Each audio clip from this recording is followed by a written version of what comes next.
Good morning to all my students. आज हम आपको क्लास 7 हिंदी फर्स्ट चैप्टर 16 केवट प्रेम नामक चैप्टर के बारे में बताएंगे। इस चैप्टर की रीडिंग करते समय मैंने जिन शब्दों को अंडरलाइन किया है उसे आप भी अंडरलाइन करेंगे। चैप्टर 16 केवट प्रेम। जासु वियोग विकल पशु वैसे, प्रजा मात पितु जी हैं कैसे। बरबस राम सुमंत पठाए, सुर सई तीर आप तब आए। पुराणों में अनेक ऐसी कथाएं हैं जिनमें भक्त कठोर तपस्या करके बड़े बड़े वरदान मांग रहे हैं। इसके केवट के समीप भगवान स्वयं हैं, किंतु वह कुछ भी नहीं मांगता। यही सच्चे भक्त की पहचान है। प्रेम में त्याग की भावना होती है, बदले में वह कुछ नहीं चाहता। वह भक्ति प्रेम नहीं जिसके बदले मनुष्य कुछ चाहता है। अर्थ, जिसके वियोग में पशु इस प्रकार व्याकुल हैं, उनके वियोग में प्रजा माता और पिता कैसे जीवित रहते होंगे। श्री रामचंद्र जी ने जबरदस्ती सुमंत को लौटा दिया। तब प्रभु श्री राम गंगा के किनारे आ गए। मांगी नाव न केवट वाना, कहीं तुम्हार मर्म मैं जाना। चरण कमल रंज कहूँ सबु कहई, मानुष करें मोरी कछु अहई। श्री राम ने केवट से नाव मांगी, पर वह लाता नहीं है। वह कहने लगा कि मैंने तुम्हारा भेद जान लिया है। तुम्हारे चरण कमलों की धूल के बारे में सब लोग कहते हैं कि उसमें पत्थर को भी मनुष्य बना देने वाली कोई जड़ी बूटी है। छुअत सिलाई नारी सुहाई, पाहन ते न काठ कठिनाई। तरनियो मुनि धरनी होई जाई, बाट परे मरी नाव उड़ाई। जिसके छूते ही पत्थर की शिला सुंदर स्त्री बन गई। मेरी नाव तो काठ की है और लकड़ी पत्थर से कठोर नहीं होती। मेरी नाव भी ऋषियों की पत्नी की तरह स्त्री बन जाएगी। इस प्रकार मेरी नाव गायब हो जाएगी। मैं तो लुट जाऊंगा, अर्थात मेरा नाव से इस पार से उस पार जाना बंद हो जाएगा।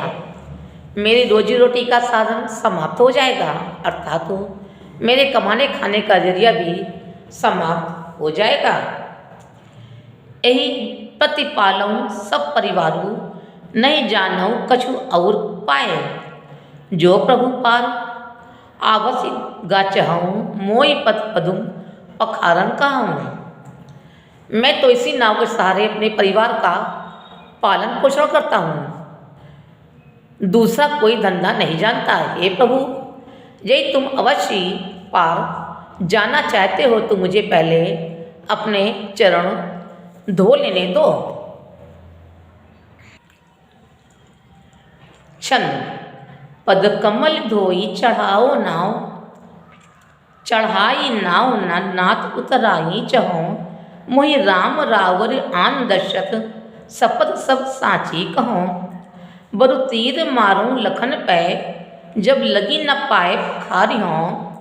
तब लगी न तुलसीदास नाथ, कृपाल पारु उतारे हैं। हे नाथ, मैं आपके चरण कमल धोने के पश्चात ही आपको अपने नाव पर बैठाऊंगा। मैं आप से कुछ उतराई नहीं चाहता। हे राम, मुझे आपकी दुहाई और दशरथ जी की सौगंध है। मैं सब सच सच कहता हूँ। लक्ष्मण भले ही मुझे तीर मार दें, पर मैं जब तक आपके पैरों को धो न लूँ तब तक हे तुलसीदास के नाथ प्रभु, हे कृपालु, मैं आपको पार नहीं उतारूंगा। सोरठा। सुनि केवट के प्रेम, सुनि केवट के बैन, प्रेम लपेटे अटपटे। विहसी करुणा एन चितई जानकी लखन तन। केवट के प्रेम से भरे हुए अटपटे वचन सुनकर श्री रामचंद्र जी जानकी और लक्ष्मण जी की ओर देखकर हंसते हैं और खुश हो जाते हैं।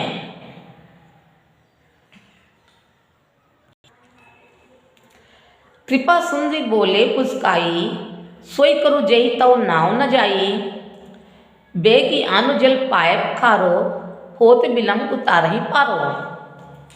केवट के कृपा के सागर श्री रामचंद्र जी केवट से मुस्कुरा कर बोले, भाई तुम वही करो जिससे तुम्हारी नाव नष्ट न हो।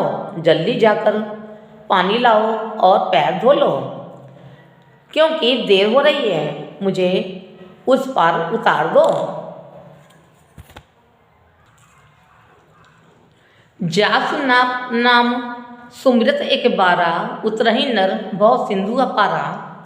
सोई कृपालु केवट ही निहोरा, जय जगु कीर्तिहु पगहु तिथोरा। एक बार जिनका नाम स्मरण करते ही मनुष्य अपार भव सागर से पार उतर जाते हैं, जिन्होंने वामनावतार में इस संसार को 3 पग से भी छोटा कर दिया। 2 ही पग में संपूर्ण पृथ्वी और आकाश को नाप लिया। वह कृपालु श्री रामचंद्र जी गंगा से पार उतरने के लिए केवट से विनती कर रहे हैं। पद नख निरखी देवसरी हरषि, सुनी प्रभु वचन मोह मत करषि। केवट राम रजायस पावा, पानी कठावत भरी ले आवा। प्रभु के इन वचनों को सुनकर श्री रामचंद्र जी की बुद्धि प्रभु के इन वचनों को सुनकर गंगा जी की बुद्धि मोह माया बंधन में बंध गई। इसलिए कि साक्षात भगवान होकर गंगा पार होने के लिए केवट से कैसे विनती कर रहे हैं, परंतु पास आने पर अपनी उत्पत्ति के स्थान अर्थात पद नखों को देखते ही उन्हें पहचान कर देव नदी प्रसन्न हो गई। वे समझ गई कि भगवान नर लीला कर रहे हैं। इससे उनका मोह नष्ट हो गया कि इन चरणों का स्पर्श पाकर मैं धन्य हो गई जाऊंगी। यह सोचकर वह प्रसन्न हो गई। केवट श्री रामचंद्र जी की आज्ञा पाकर कठौते में जल भरकर ले आते हैं। अति आनंद उमंगही अनुरागा, चरण सरोज पखारन लगा। बरस सुमन सुर सकल सिहाई, यही संपूर्ण पुंज को नाई। अत्यंत आनंद और प्रेम में के उमंग में वह भगवान की चरण कमल धोने लगा। आकाश से सभी देवता पुष्प की वर्षा करने लगे कि इस समान कोई पूर्ण राशि नहीं है। दोहा। पद पखारी जलपान करी आप सहित परिवार, पितर पार करी प्रभु सुनी पुनि मुदित गयो लही पार। चरणों को धोकर और उसके जल को सारे परिवार सहित और स्वयं भी ग्रहण कर पहले पितरों को भवसागर से पार कर फिर आनंदपूर्वक श्री रामचंद्र जी को केवट गंगा के पार ले जाते हैं। उतरी ठाड़ भय सुरसरी देता, श्री रामगिरी लखन समेता। केवट उतरी दंडवत कीन्हा, प्रभुति सकुच एहि नहीं कछु दीना। निषाद राज लक्ष्मण जी सहित श्री सीता जी और श्री रामचंद्र जी को नाव से उतार कर गंगा की रेत में खड़े हो गए। अब केवट ने प्रभु को दंडवत प्रणाम किया। केवट को दंडवत प्रणाम करते देखकर प्रभु को संकोच हुआ कि इसको पार उतराई कुछ नहीं दिया।